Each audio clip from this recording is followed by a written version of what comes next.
नमस्कार मित्रांनो, आजच्या कथेचं नाव आहे कर्म कधीच कोणाला सोडत नाही.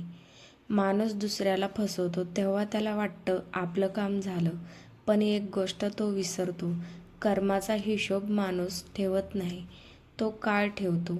आणि म्हणूनच कधीकधी आपण दुसऱ्याला दिलेले दुःख वर्षांनी फिरून आपल्या दारात उभं राहतं.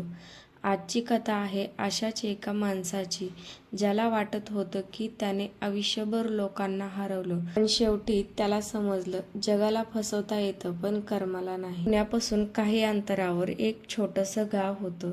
त्या गावात रघुनाथ नावाचा एक व्यापारी राहत होता. त्याचं किराणा दुकान होतं. सुरुवातीला दुकान अगदी छोटंसं होतं, पण रघुनाथराव हुशार होता. हळूहळू त्याने दुकान वाढवलं, पैसा वाढवला, घर मोठं झालं, शेत जमीन घेतली, गावात प्रतिष्ठा वाढली. पण पैसा वाढत गेला तसं त्याचं मन मात्र छोटं होत गेलं. तो गरीब माणसाकडे तुच्छतेने पाहायचा. कोणी त्याच्याकडून उधार घेतले तर तो व्याजावर व्याज लावायचा. पैसे वेळेवर दिला नाहीस तर जमीन माझी असं तो स्पष्ट सांगायचा. गावातला गणपत नावाचा एक गरीब शेतकरी त्याच्याकडून पैसे घेऊन गेला होता.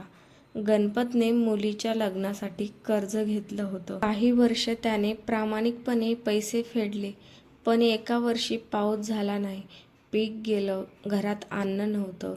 गणपत रघुनाथकडे हात जोडून गेला. रघुनाथराव, यावर्षी थोडी मुदत द्या, पुढच्या वर्षी सगळे पैसे देईल. रघुनाथराव हसला, मला तुझ्या अडचणीशी काही घेणं देणं नाही. पैसे दे, नाहीतर जमीन सोड. गणपतच्या डोळ्यात पाणी आलं. साहेब, ती जमीन आमच्या वडिलांची आहे. ती गेली तर आमच्याकडे काहीच उरणार नाही. पण रघुनाथरावाने एकही शब्द ऐकला नाही. काही दिवसांनी गणपतची जमीन रघुनाथरावाच्या नावाने झाली. गणपत कुटुंबासह गाव सोडून शहराकडे निघून गेला. रघुनाथराव मात्र स्वतःशी म्हणाला, व्यवहारात भावना ठेवायच्या नसतात. काही दिवसांनी रघुनाथरावचा मोठा मुलगा अमोल व्यवसायात आला. अमोल वडिलांपेक्षा वेगळा होता. त्याला माणुसकी होती. एकदा त्याने वडिलांना विचारलं, बाबा, गणपत काकांची जमीन आपण घेतली, पण त्यांची परिस्थिती खरंच खराब होती ना? रघुनाथराव म्हणाला, व्यवसायात दया दाखवली तर स्वतःचं नुकसान होतं. अमोल शांत झाला. त्याने काही उत्तर दिलं नाही, पण त्या दिवशी त्याच्या मनात एक प्रश्न कायमचा बसला. पैसा मोठा की माणूस? 10 वर्षे निघून गेली. रघुनाथराव आता गावातला मोठा व्यापारी झाला होता, पण अचानक त्याच्या व्यापारात अडचणी सुरू झाल्या. एका मोठ्या व्यवहारात त्याला मोठं नुकसान झालं. कर्ज वाढत गेलं, जमिनी विकाव्या लागल्या, दुकानावर कर्जाचं ओझं वाढलं आणि ज्या लोकांना तो कधी म्हणायचा, पैसे नाही दिले तर घर घेईन, तेच लोक त्याच्याकडे पैसे मागायला येत होते. रघुनाथराव पहिल्यांदा घाबरला. त्याला जाणवलं, पैसा कायमचा नसतो.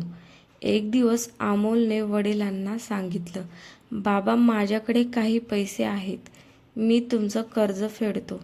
रघुनाथराव आश्चर्यचकित झाला, पण तुझ्याकडे एवढे पैसे आले कुठून?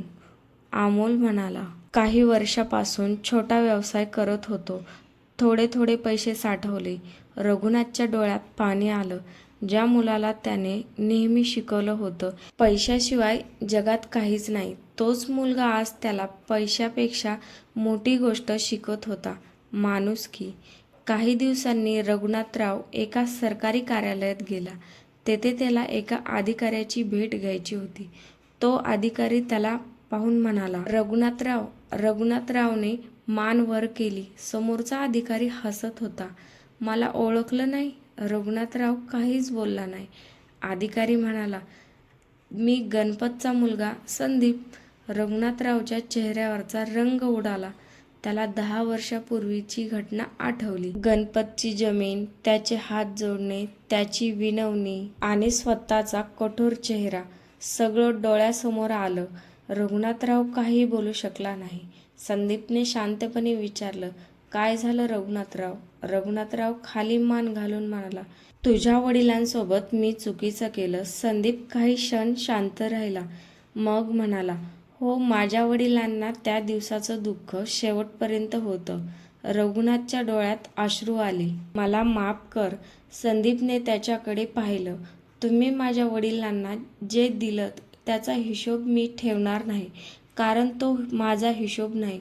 तो थांबला आणि म्हणाला, पण तुम्ही एक गोष्ट लक्षात ठेवा, माणसाने दुसऱ्याशी कसं वागावं ह्याचा हिशोब कधीतरी त्याच्या स्वतःच्या आयुष्यात समोर येतो. त्या भेटीनंतर रघुनाथराव पूर्णपणे बदलला.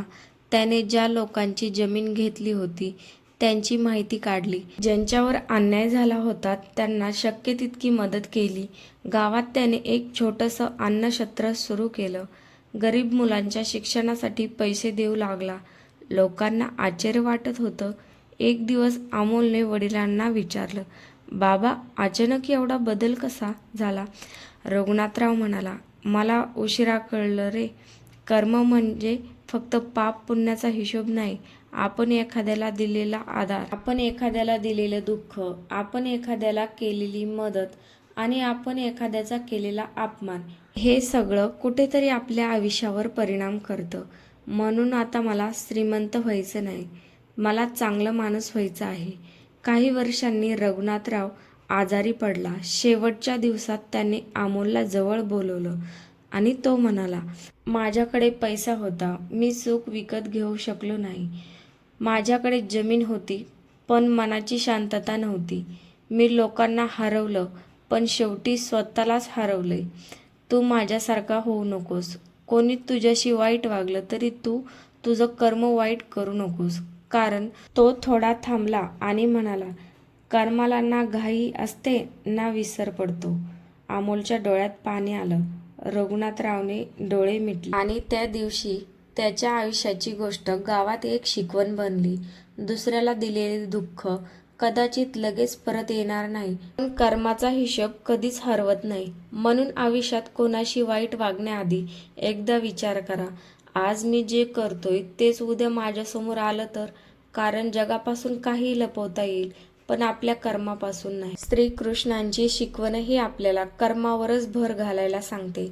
आपलं कर्तव्य प्रामाणिकपणे करा आणि फळाची चिंता ईश्वरावर सोडा. तर मित्रांनो, या कथेचा बोध असा आहे की चांगलं कर्म कधी वाया जात नाही आणि चुकीच्या कर्माचा परिणाम कधीही टळत नाही. मित्रांनो, ही कथा आपल्याला एकच गोष्ट सांगते, आपण इतरांसोबत जसं वागतो तसं जगणं एक ना एक दिवस आपल्यालाही काही ना काही शिकवतं.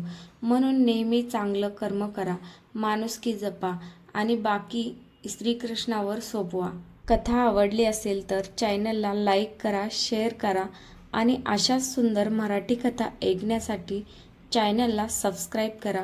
पुन्हा भेटूया एका नव्या कथेसह.